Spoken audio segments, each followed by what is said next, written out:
This was the appointment with our first pregnancy that we found out that our baby wasn't living anymore.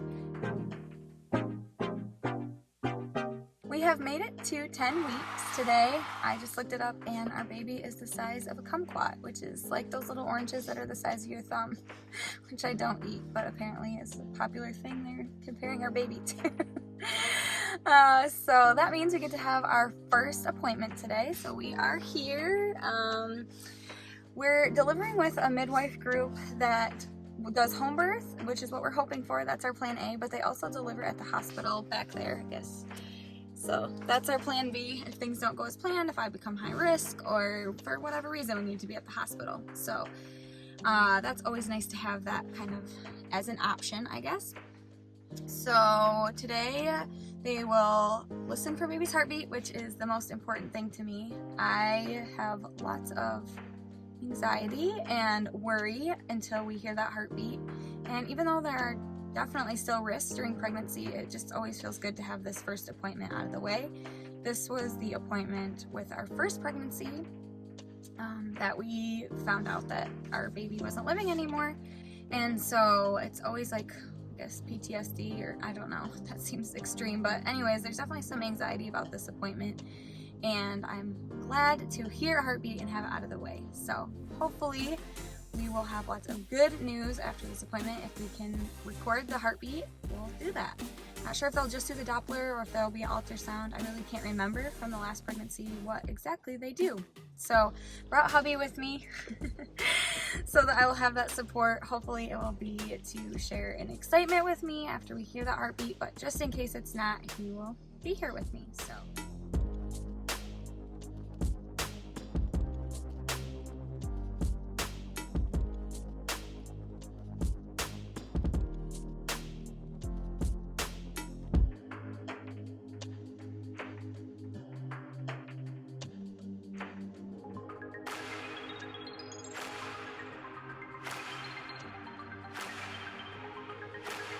So we just got out of our appointment.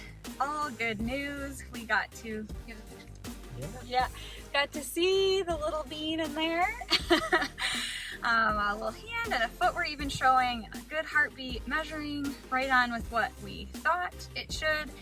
And so yeah, really exciting, a huge relief. I feel like I'm excited to tell family and friends now that don't already know, and I think we'll tell our 3-year-old and our 1.5-year-old, although he might not understand, but woohoo!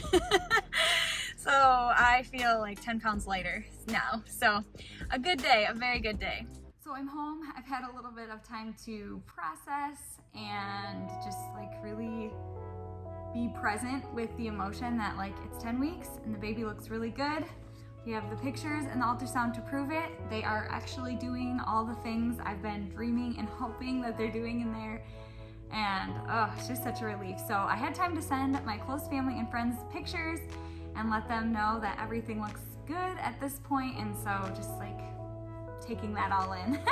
I thought it might be a good idea to kind of go over what they do at that first prenatal visit, because maybe you're wondering like, what does it look like with a midwife, or what does a first appointment look like in general? For me, the first thing that they did is we went in and we did an ultrasound, and it wasn't a super detailed ultrasound. I can see on here that they looked at how like some measurements, some very basic measurements of the baby. They listened to heart rate, which I can't even remember what it was. I guess I wasn't even paying attention. They said it was good though. It looks like the age, they kind of look at if the size matches my last missed period and things like that. And at other appointments that I've had, my first prenatal appointment, they didn't do an ultrasound. They actually did the Doppler just to listen for the heartbeat. So I'm not sure how they determine which one they're gonna do, but for me at 10 weeks, they just went ahead and did a quick ultrasound right away, and then we never did a Doppler. After we did the ultrasound, I went into the bathroom, which was good because I had to pee so bad. Like I was telling you, I was nervous, plus I had been drinking water, and that's what you're supposed to do when you're pregnant. And so I had to pee really bad. So she let me do that right away. They do a clean catch urine sample, which means you wanna like wipe with these special sanitizing wipes, whatever, and make sure that the urine is clean when it comes out, I guess. And you put it in a little cup and they look at it. They are looking for UTIs. because UTIs during pregnancy are no good. And then they also ask you if you want to check for STDs. And this is something that I opted out of because I've only been with my husband and he's only been with me, and there's really no need to test for that when I know that we don't have that. So after doing the urine test, we went into the midwife's office. I wish I would have taken a picture of it or a little video. It's basically just a couch and me and my husband got to sit on the couch. She has like a office chair, desk type of a thing, but she just basically talked to us. We talked about a vacation we took, how long we were trying. We talked about how I've been feeling. We talked about any concerns that I have.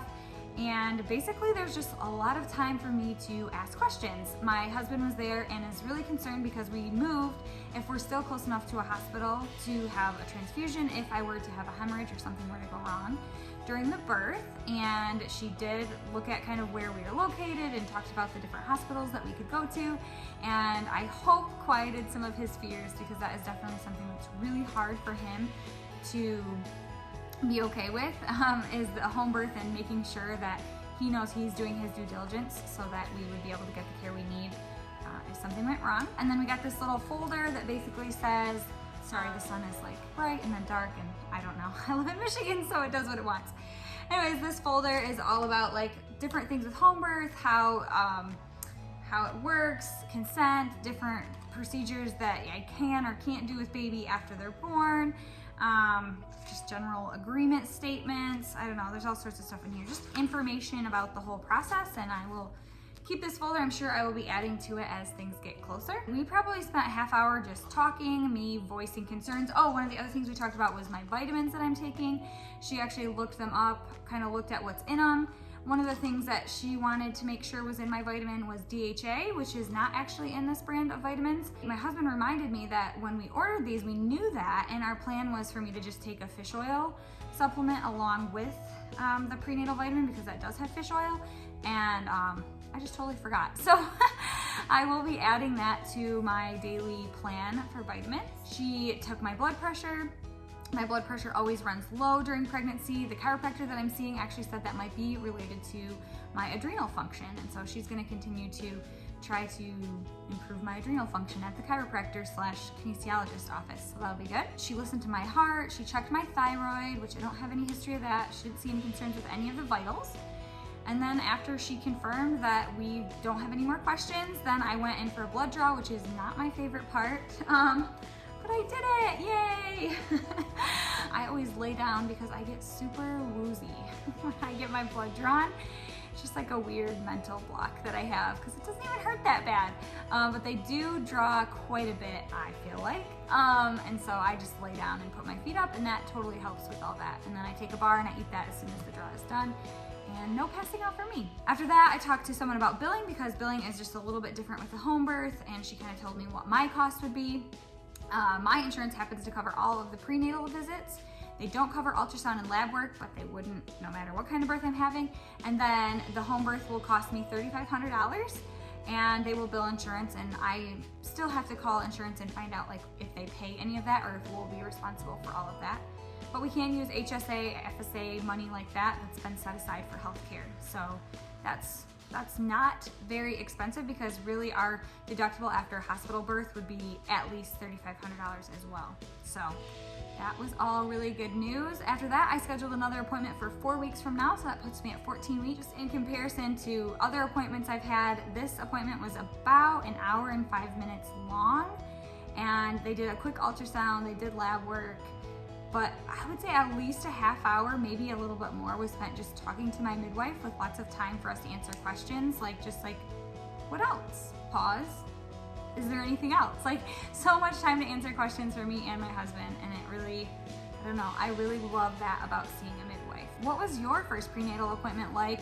Or if you have one coming up, what are questions that you have that I didn't answer? I would love to see those in the comments.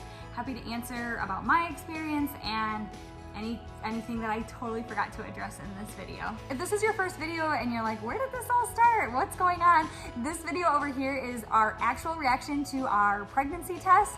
And basically from there, it just takes you through the journey of the different decisions that we've been making, worries that I've been facing, and all that stuff. For those of you that have been around for a while, it's so great to have you here. I cannot believe how time flies. I am so thankful to have your support and encouragement, and I can't wait to see you all in the next video.